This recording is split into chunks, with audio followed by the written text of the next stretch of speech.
Howdy, Full Metal Cowboy straight shooting a review of Star Wars The Phantom Menace, the first prequel in the Star Wars saga. The Phantom Menace is turning 20 this year, and there was a time where people were crying out in joy and were suddenly silenced. But I was 8 years old when The Phantom Menace came out, and I got to see this film under the condition that I saw the original trilogy prior to going to Star Wars The Phantom Menace. And that was because my dad said so, because if I didn't watch the original trilogy, he wouldn't take me to go see The Phantom Menace. And after seeing The Empire Strikes Back, now I know why he was encouraging me to watch the original trilogy or else. And when I saw The Phantom Menace in theaters, I enjoyed it. But when it came to home video releases and I rewatched it numerous times, I didn't love it as much. I find it to be normal that I enjoyed it more as a kid, but didn't love it as much as I've gotten older throughout the 20 years since its release.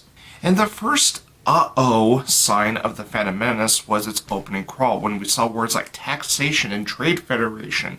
Now, I would have been fine with this because it actually ties into the major plot of The Phantom Menace. The problem is the opening crawl was not as exciting as the previous 3 films that came before it, the original trilogy. The thing about the opening crawls and why they are nice to have is that they are background information to dive into the plot of a Star Wars film. But The Phantom Menace is by far the least exciting of the opening crawls. One nice thing about The Phantom Menace is that it introduces us to a couple Jedi in the first 15 minutes, and we get to see them in action. So that is a plus with The Phantom Menace. But after the first 15 minutes, we are introduced to the most irritating character in the entire film, Jar Jar Binks. Now, my only defense with this character is that he is comic relief for kids, and I actually found his purpose to work in that regard. But on the flip side, he is really annoying throughout The Phantom Menace. And not only is Jar Jar friendly to kids, but not so much to adults, the same applies to the humor in The Phantom Menace, because I found it extremely childish. The Guggins say silly things such as, "You saw in big doo-doo this time!" The original trilogy had its humor, which was well executed in all 3 films in the Star Wars trilogy, and anyone at any age would find those scenes funny. But with The Phantom Menace, it's clear that the only ones that would find the humor funny are children. And speaking of children, I want to talk about Jake Lloyd. I'm going to cut him some slack when it came to his acting in The Phantom Menace, because with the way he acted, I don't find it to be his fault. I blame George Lucas with the way that Jake Lloyd was acting throughout the entire film. And that's because Star Wars The Phantom Menace is riddled with wooden acting. Now, I understand Jake Lloyd tried his best with what he was given, but it was really unfortunate that he was made fun of for years to the point that he quit acting because of all the harassment he faced after the film's release. But as for most characters, they speak in a monotone voice.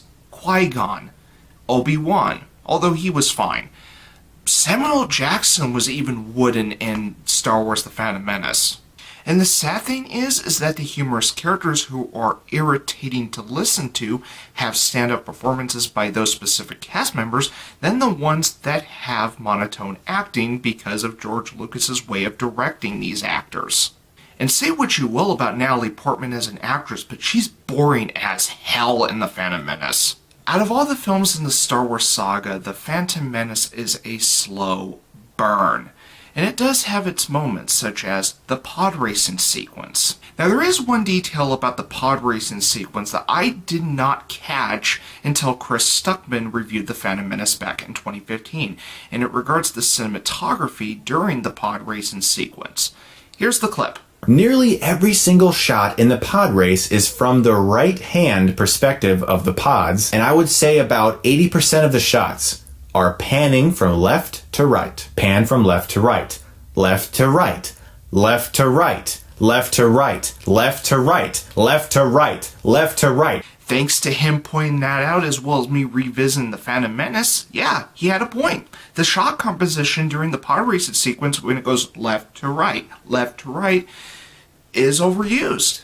Even though the pod racing sequence has repetitive shot compositions, the cinematography for The Phantom Menace is great for the most part. It's visually appealing with the location filming, especially with Italy being one of the countries they filmed The Phantom Menace at. And some of the locales are gorgeous. The only thing that's not visually appealing is the CGI, which has become dated after 20 years. The only visual effect that I greatly approve of is Yoda's CGI redesign for the 2011 Blu-ray Special Edition. Because let's face it, that puppet design did not age well in the original cut of The Phantom Menace. But the one thing that has aged well in The Phantom Menace is the sound design, and that's because Ben Burtt is a great sound designer. The one great thing about The Phantom Menace throughout its entirety is John Williams' score, especially with Duel of the Fates being the most recognizable song from The Phantom Menace. And then we get to the middle of The Phantom Menace, which I find to be the most boring area in the entire film. And it's because of the political angle that's greatly focused in The Phantom Menace at this particular point. And I find it important that they have a political angle in the prequels, given how it all leads into the original trilogy.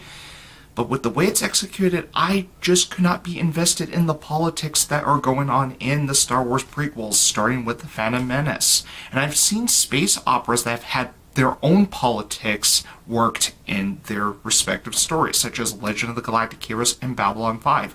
They have better execution in politics than Star Wars ever did. And sadly, the political angle in The Phantom Menace is required to pay attention to, because there's a purpose behind all this.